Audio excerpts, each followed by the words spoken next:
ವಿಜಯಪುರ ಜಿಲ್ಲೆ ನಿಡಗುಂದಿ ಪಟ್ಟಣದಲ್ಲಿ ಭವಾನಿ ಮೊಬೈಲ್ ಅಂಗಡಿಯಲ್ಲಿ ಮೊಬೈಲ್ ಖರೀದಿ ಮಾಡುವ ನೆಪದಲ್ಲಿ ಅಂಗಡಿ ಮಾಲೀಕನ ಬೇರೆ ಕಡೆ ಗಮನ ಸೆಳೆದು ಮೊಬೈಲ್ ಕಳ್ಳತನ ಮಾಡಿದ್ದಾನಂತ ತಿಳಿದು ಬಂದಿದೆ. ಸಿಸಿಟಿವಿಯಲ್ಲಿ ಸೆರೆಯಾಗಿರುವ ಕಳ್ಳತನ ದೃಶ್ಯಗಳನ್ನು ಸೆರೆಯಾಗಿದೆ. ಕಳ್ಳತನ ಮಾಡಿರುವ ವ್ಯಕ್ತಿಯ ಮುಖ ಕಂಡಿದೆ, ಆದ್ರೆ ಯಾರು ಅನ್ನುವುದು ಗೊತ್ತಾಗಿಲ್ಲ.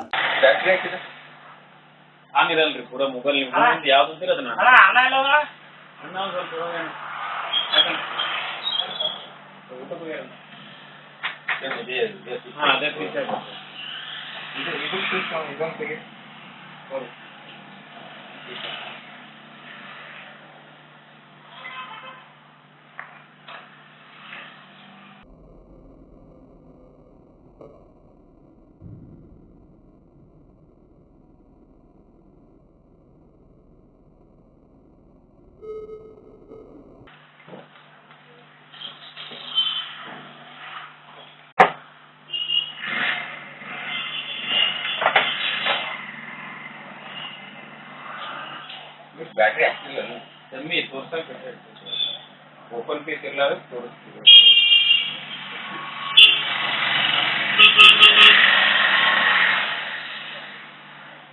ರೆಡಿನೋ ಅಂತ